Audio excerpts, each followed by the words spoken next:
bonjour tout le monde. Je suis très heureux de voir une salle aussi bien remplie. Ça fait toujours plaisir et le combat continue. Donc je vous rappelle l'intitulé qui m'a été soumis, qui nous a été soumis à tous il y a quelques jours sur le site de ER. Donc les deux conférenciers aborderont notamment la notion d'opposition contrôlée, sa logique, ses tactiques et la notion imaginaire de diversité politique. Bon, je ne reviens pas sur ce qui s'est passé avant cette semaine, mais bon, voilà. Donc, tout système de gouvernance a tendance à éliminer les opposants ou à les combattre. L'histoire de l'humanité le démontre. Donc, en fait, c'est un processus classique de domination, quel que soit le système, monarchie, république, dictature, romain, grec, etc. Tout système a tendance à se maintenir et donc à éliminer ses contradicteurs, ceux qui veulent s'en débarrasser. Cependant, depuis 2-3 siècles, il y a eu une évolution. Avant l'état de droit, le système ne se gênait pas pour se débarrasser de ses opposants d'une façon un peu brutale. Mais avec l'évolution démocratique et de l'état de droit, on a été amené à considérer l'opposition d'une autre manière. C'est-à-dire qu'il ne fallait pas s'en débarrasser. Seulement, ils ont été, disons, on a développé une plus grande subtilité pour contenir et manipuler l'opposition, c'est-à-dire la rendre, comment dire, lui enlever toute force, toute nuisance qui pourrait faire basculer le système. C'est-à-dire établir une opposition qui s'insère dans le système, comme dans tous les pays démocratiques, enfin, si vous voulez je mette les guillemets, disons de représentation parlementaire ou de représentation démocratique, c'est-à-dire on a des représentants. Il y a toujours, enfin en tout cas on a remarqué que depuis 150 ans, etc., depuis qu'il y a des élections, il y a deux partis, en général, bon, il y a gauche et droite si on veut, et qui défendent les mêmes valeurs et le même système. Donc en fait on donne l'illusion au peuple, aux gens, qu'ils ont une chance de changer quelque chose. Mais en fait, c'est un jeu à somme nulle, comme on dit, c'est-à-dire qu'on finit toujours par retomber sur le même système. Donc, le corollaire, c'est d'admettre, de donner une légitimité à ceux qui fonctionnent au sein de ce système, et en diabolisant, en établissant des règles électorales restrictives, en actionnant des leviers habituels au sein du système. C'est-à-dire, on va utiliser toutes les ressources du système pour éliminer tous ceux qui pourraient remettre en question la valeur absolue, l'hégémonie de tout système. Quand je dis tout système, c'est-à-dire, il faut comprendre que tout système revient au même, c'est-à-dire il y a une classe dirigeante qui a établi une façon d'être, qui a des privilèges, qui a une idéologie. Donc, quelle que soit l'idéologie qui est en cause, ce principe est valable à peu près pour tout système de gouvernement. Et donc, il faut... on intègre le maximum de gens en leur donnant une variété assez vaste. C'est-à-dire, par exemple, si on prend l'exemple en France, je vise tous ceux qui participent au système électoral qui légitime le système. C'est-à-dire que ça peut aller de Besancenot jusqu'à Marine Le Pen, et s'il y a quelqu'un à droite de Marine Le Pen, je ne sais pas. Et donc en fait, si, parfois il y a des monarchistes qui se présentent, enfin si on peut les considérer comme à l'extrême, à droite, enfin bon, en tout cas ça n'a...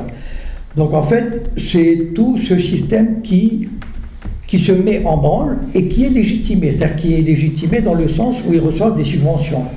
Par exemple, le parti de Besancenot reçoit presque 1 million d'euros par an. il est évident que si Besancenot lui permet de venir à la télévision chaque semaine et de faire son petit baratin, c'est que ça ne gêne pas du tout le système. Le système ne va pas inviter Étienne Chouard, par exemple, qui, s'il vient à la télévision, il va démontrer que c'est une comédie qui a assez duré. Et donc ça risque de réveiller l'esprit critique des gens. Donc en fait, on essaye de donner, d'élargir au maximum par des aides, parce que finalement, il y a des postes à prendre, il y a des aides, et tout parti peut se faire un petit fonds de commerce, une cagnotte qui permet d'entretenir sa petite affaire familiale. Le rôle d'une opposition, disons, contrôlée ou soumise, ou qui accepte ou qui joue le jeu, c'est d'éviter que ces gens qui ont un esprit critique, par exemple, mettons un jeune qui se dit « je suis contre le système capitaliste ». Bon, alors on lui dit « ah ben tiens, tu as Besancenot qui critique la banque, etc. » Et ce type-là, il est perdu pour Égalité et Réconciliation, il est perdu pour certaines associations ou certains groupements qui ont une critique radicale du système. C'est-à-dire que, enfin bon, je reprends autrement, le fait de donner l'illusion à des gens qui participent à une critique du système, par exemple en lisant Libération ou Marianne, ou Le Monde diplomatique, ou en votant pour l'extrême gauche ou l'extrême droite, cette personne-là, on l'empêche d'aller vers une critique plus radicale, c'est-à-dire qui sort du système. C'est-à-dire une critique qui veut dire ce système-là, il ne marche pas. Il faut trouver d'autres méthodes pour contrecarrer le système. Et donc en fait, c'est ça le rôle de ces fausses oppositions, enfin de ces fausses. Elles sont vraies, mais il faut comprendre que ces oppositions sont là pour ramener le maximum de contestataires vers le système, à rejoindre, à accepter le système. D'ailleurs, le mec, quand il va mettre un bulletin de vote Besancenot au Front National, il a l'impression de contester le système alors qu'il n'a rien contesté.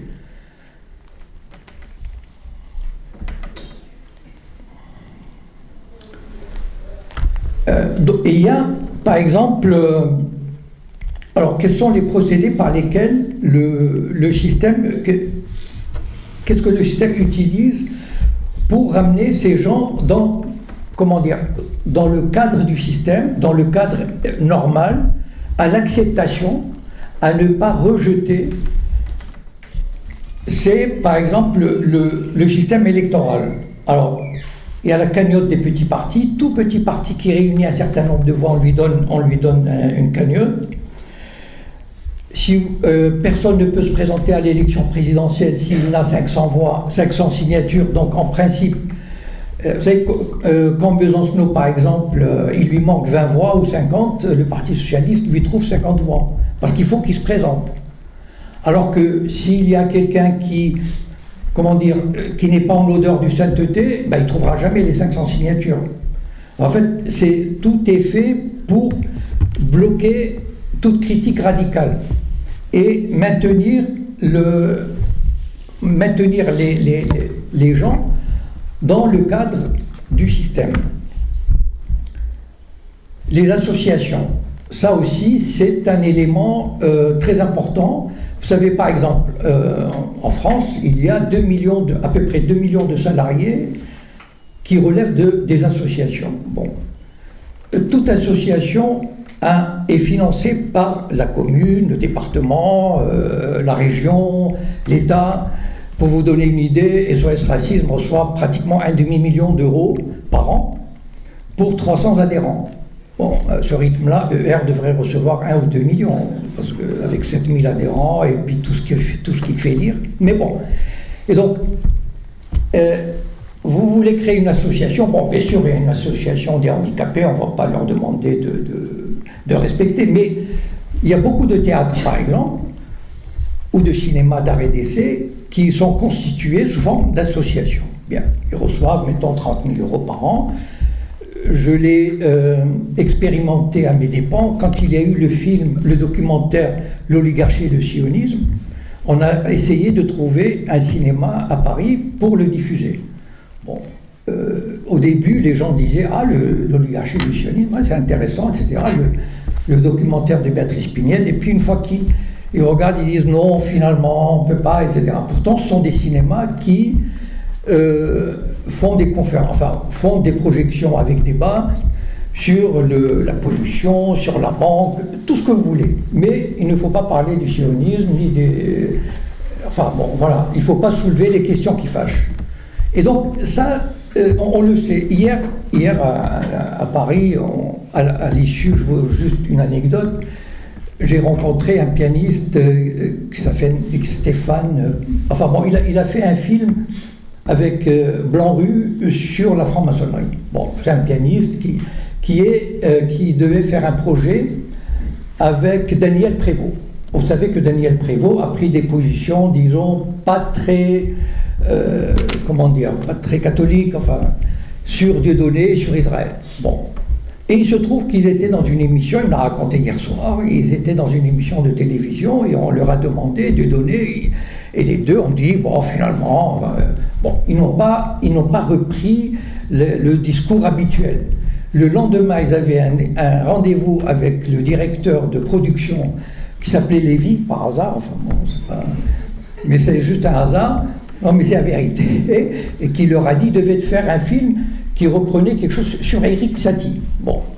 Et puis le gars leur a dit, oui, enfin bon, non, le film ne va pas se faire. Donc voilà comment fonctionne le système. C'est-à-dire qu'à partir du moment où vous sortez des sentiers battus, il y a suffisamment de garde-fous.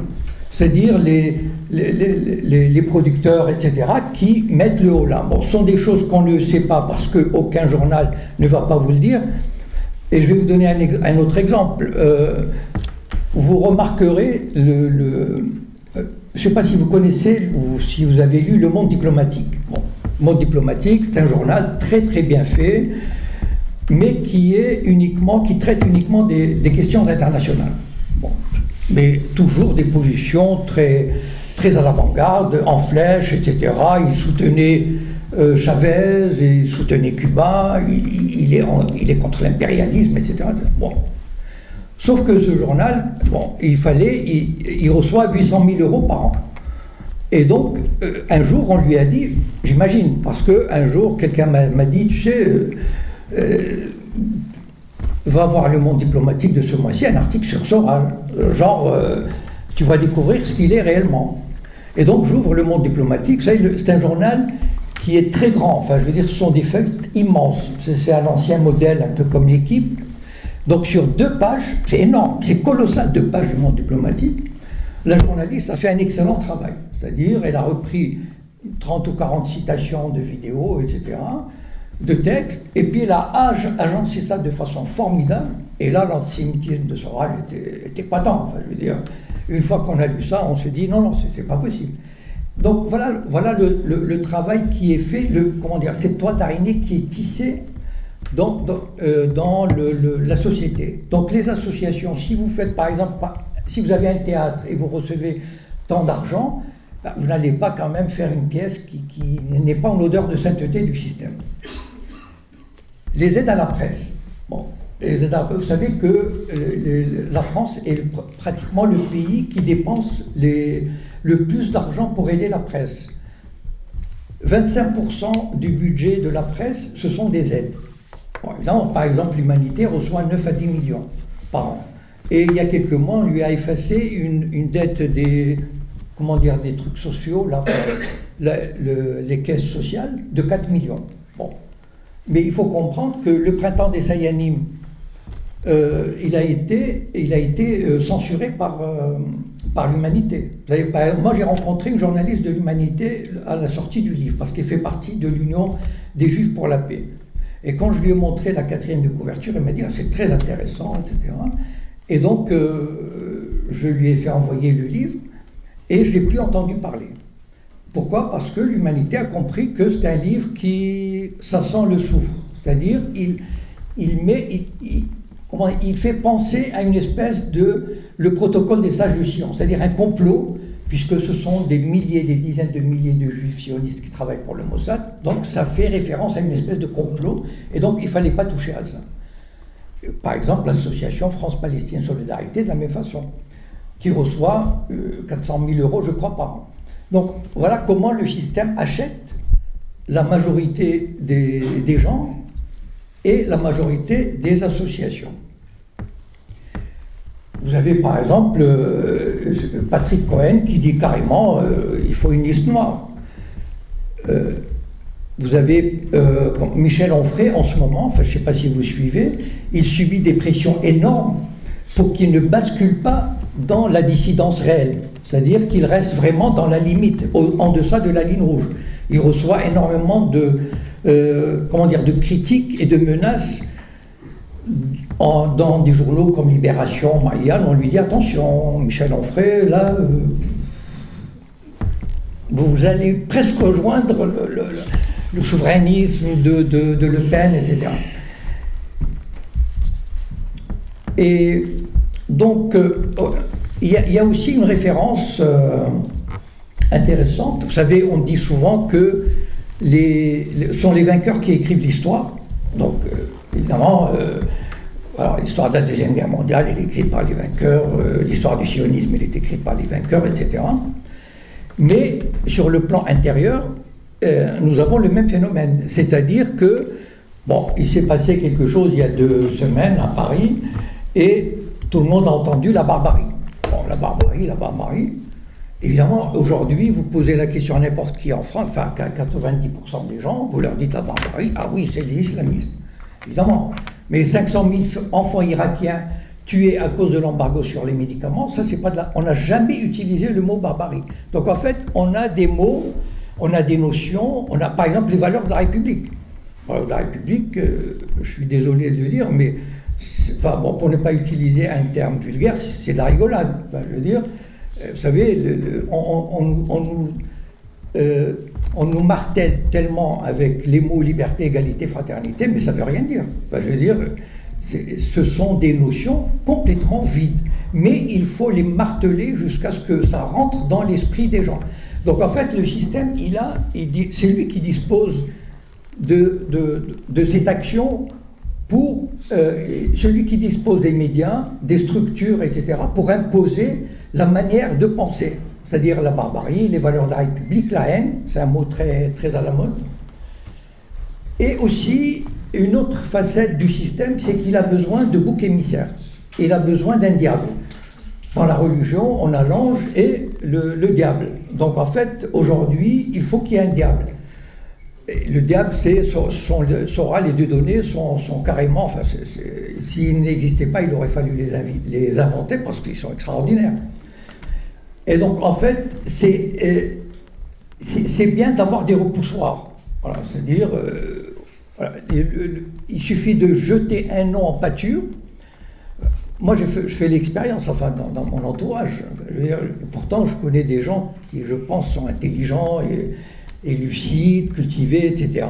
Et il suffit de dire son râle ou de donner, alors que ce sont des gens qui n'ont jamais regardé une vidéo. C'est dire à quel point le système sait marteler ces notions-là. Et je voulais finir, peut-être que dans la discussion, je reviendrai là-dessus, mais parce que c'est la notion d'opposition contrôlée.